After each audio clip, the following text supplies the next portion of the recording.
ओम जय श्री कृष्णा, जय श्री राधे। दोस्तों, कार्तिक मास की कथा और महात्म सुनने वाले सभी भक्तों का आज की कथा में हार्दिक स्वागत है।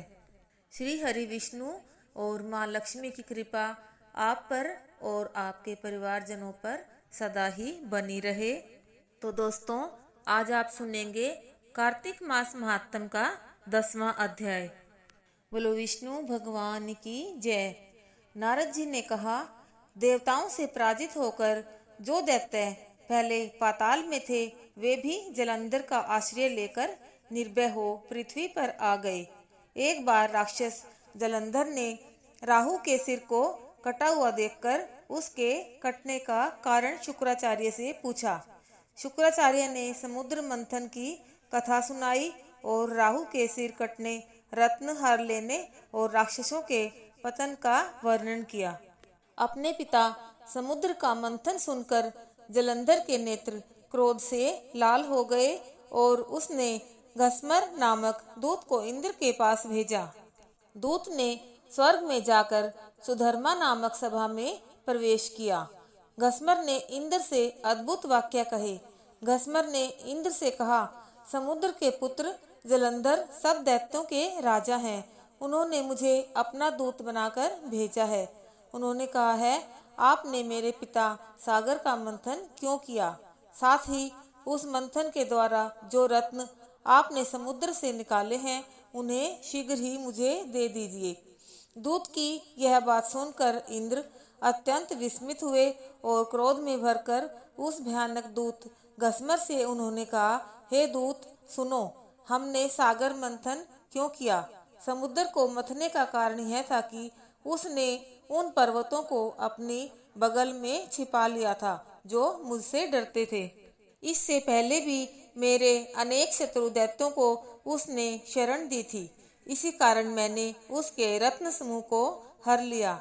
यह उत्तर देकर इंद्र ने उस दूत को वापस भेजा और वह दूत पृथ्वी पर आया। दूत ने जाकर यह सब वृतांत जलंधर को सुना दिया। यह सुनते ही दैत्यराज जलंधर क्रोध से कांपने लगा और देवताओं को जीतने की तैयारी करने लगा। उसका साथ देने के लिए सब दिशाओं और पाताल तक के करोड़ों राक्षस आए। शुंभ और निशुंभ आदि करोड़ों सेना नायक जलंधर का साथ देने आए। जलंधर ने स्वर्ग में जाकर नंदन वन में अपना डेरा डाला और इंद्र की अमरावती को चारों ओर से घेर लिया। दैत्यों की बहुत बड़ी सेना को देखकर देवता भी युद्ध के लिए तैयार हो गए। उन्होंने कवच धारण किए और अमरावती से निकल पड़े। देवता और राक्षसों की सेनाओं में युद्ध होने लगा। दोनों सेनाओं के गिरे हुए हाथियों, घोड़ों, रथ सवारों और पैदल सैनिकों का खून बहने लगा। ऐसा युद्ध हो रहा था जैसे समर भूमि बादलों से घिर गई हो।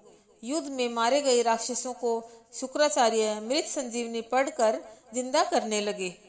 इसी प्रकार बृहस्पति द्रोण पर्वत से दिव्य औषधियां लाकर युद्ध में मारे गए देवताओं को जीवित कर देते थे। युद्ध में मारे गए और फिर जी उठे देवताओं को देखकर जलंधर क्रोधित होकर शुक्राचार्य से बोला, मेरे द्वारा मारे गए देवता पुनः कैसे उठ खड़े होते हैं? सभी को पता है कि आपकी संजीवनी विद्या आपके अतिरिक्त कहीं नहीं है। शुक्राचार्य ने कहा, बृहस्पति द्रोणगिरी पर्वत से दिव्य औषधियां लाकर देवताओं को जीवित कर देते हैं, अतः तुम द्रोण पर्वत का हरण कर लो। शुक्राचार्य के ऐसा कहने पर जलंधर दैत्य ने द्रोण पर्वत का हरण कर शीघ्र ही समुद्र में फेंक दिया और युद्ध भूमि में लौट आया। इसके बाद जब युद्ध में देवता मारे गए तो उन्हें देखकर बृहस्पति द्रोण पर्वत पर गए, पर वहां पर पर्वत दिखाई नहीं पड़ा। जब उन्हें ज्ञात हुआ कि जलंधर ने द्रोण पर्वत का हरण कर लिया है तो बृहस्पति भय से व्याकुल हो गए और वे देवताओं से बोले, भागो, यह दैत्य भगवान रुद्र के अंश से पैदा हुआ है, अतः इसे पराजित नहीं किया जा सकता। यह इंद्र के ही उपद्रव से उत्पन्न हुआ है। इंद्र को उस उपद्रव का परिणाम भोगना ही पड़ेगा। बृहस्पति की बात सुनकर सब देवता व्याकुल हो गए और दैत्य द्वारा मारे जाने के भय से 10 दिशाओं को भाग गए। देवताओं को भागता हुआ देखकर समुद्र का पुत्र जलंधर दैत्य अमरावती में प्रवेश करता चला गया। जब दैत्य ने अमरावती में प्रवेश कर लिया तो उसने देवताओं को बहुत सताया। तब इंद्रादिक देवता सुमेरु पर्वत की गुफा में जाकर रहने लगे। इसके बाद उस दैत्य ने इंद्रादिक देवताओं के सब अधिकार शुंभादि दैत्यों को अलग अलग सौंप दिए। बोलो विष्णु भगवान की जय। दोस्तों, इसके साथ 10वां अध्याय संपूर्ण हुआ। तो दोस्तों, अब सुनिए कार्तिक की 5 की एक कहानी। एक ब्राह्मण ब्राह्मणी थे। 7 कोस गंगा जमुना नहाने जाया करते थे। ब्राह्मणी बहुत थक जाती थी। एक दिन बोली, कोई बेटा होता तो बहू आ जाती, घर में खाना बना हुआ मिलता, कपड़े धुले मिलते। ब्राह्मण बोला, तूने बड़ी बात कही, ला मैं तेरे लिए बहू ला देता हूँ। एक पोटली आटा बांध दे, उसमें थोड़ी सी मोहर अशर्फी डाल दे।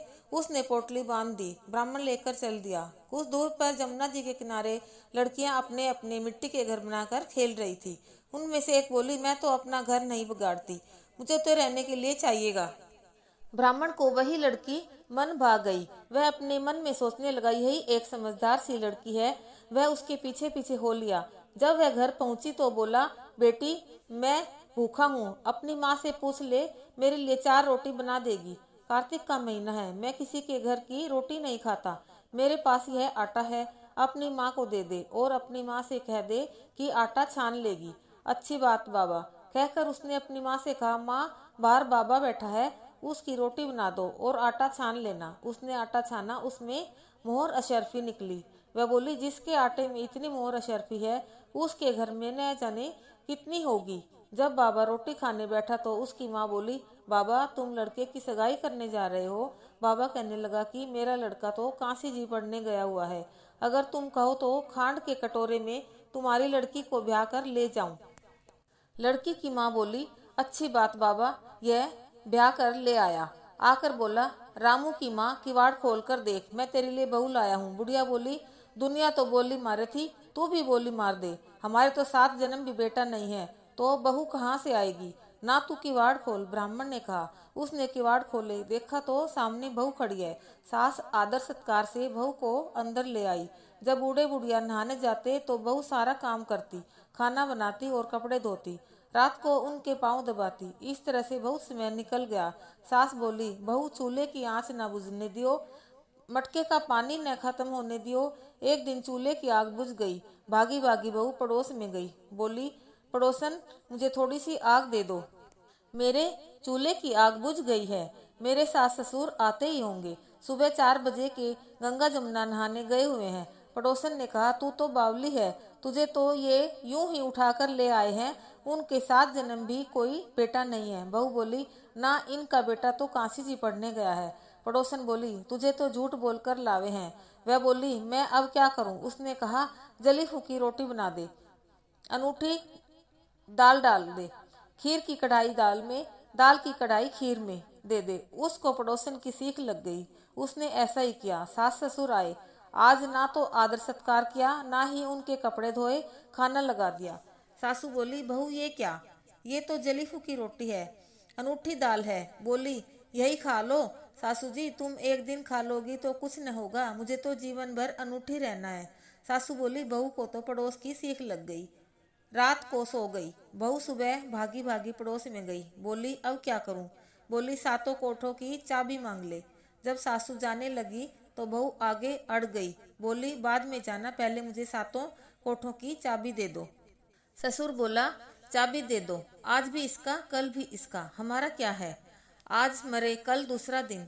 पीछे से बहू ने कोठे खोलकर देखा तो किसी में अन्न, किसी में धन, किसी में बर्तन, किसी में कपड़े, अटूट भंडार भरे पड़े हैं। 7वां कोठा खोल कर देखा तो उसमें गणेश, लक्ष्मी, पीपल, पथवारी, कार्तिक के ठाकुर, राई दामोदर, तुलसा जी का बिडला, 36 करोड़ देवी देवता विराजमान है। गंगा जमुना है, वहाँ एक लड़का माला जप रहा है। बोली, तू कौन है। लड़का बोला, मैं तेरा पति हूँ, किवाड़ बंद कर दे, मेरे माँ बाप आवेंगे जब खोलियो। अब तो बहू बहुत खुश हुई। 36 प्रकार के भोजन बनाए, 16 श्रृंगार किए, रांची माची डोले। सास ससुर आए, बड़े प्यार से उनसे बात की, उनके कपड़े धोए, खाना खिलाया। बूढ़ा बोला, बहू तो धन देखकर राजी हो गई। बहू सास के पैर दबाती जाए और कहती जाए, माँ जी तुम इतनी दूर 12 कोस गंगा जमुना नहाने जाती हो, थक जाती होगी, तुम घर में नहा लिया करो। सास बोली, बावली कहीं घर में भी गंगा जमुना बहती है। बहू बोली, हाँ माँ जी, चलो मैं दिखाती हूँ। उसने 7वां कोठा खोल कर दिखाया। उसमें गणेश, लक्ष्मी, पीपल, पथवारी, तुलसा, कार्तिक के ठाकुर, राई दामोदर, शिव पार्वती, 36 करोड़ देवी देवता विराजमान हैं। गंगा जमुना बह रही है। तिलक लगाए चौकी पर बैठा एक लड़का माला जप रहा है। माँ बोली, तू कौन है? वह बोला, माँ मैं तेरा बेटा हूँ। बुढ़िया ने कहा, तू कहाँ से आया? लड़के ने कहा, मुझे तो कार्तिक के देवता ने भेजा है। माँ बोली, बेटा ये दुनिया क्या जानेगी, क्या जानेगा मेरा घर का धनी, क्या जानेगी देवरानी जेठानी, क्या जानेगी अगड़ पड़ोसन की तू मेरा बेटा है। उसने पंडित से पूछा। वह बोला, बहू बेटा खड़े हो, इस पार बुढ़िया खड़ी हो, उस पार चाम की अंगिया पहने हो, छाती में से दूध की धार निकले, बेटे की दाढ़ी मूछ भीगे, पवन पानी से गठजोड़ा बंधे, तो जब जाने यह बुढ़िया का बेटा है। उसने ऐसा ही किया। चाम की अंगिया फट गई, छाती में से दूध की धार निकली, बेटे की दाढ़ी मूछ भीग गई, पवन पानी से बहू बेटे का जोड़ा बंध गया। ब्राह्मण बहुत खुश हुए। हे कार्तिक के ठाकुर, राई दामोदर, कृष्ण भगवान ने जैसे बहू बेटा उसको दिए वैसे सबको देना। कहते सुनते हुकारा भरते का। बोलो विष्णु भगवान की जय, बोल तुलसा मैया की जय, बोलो पीपल पथवारी की जय, गंगा जमुना की जय, गणेश लक्ष्मी की जय, शिव पार्वती की जय।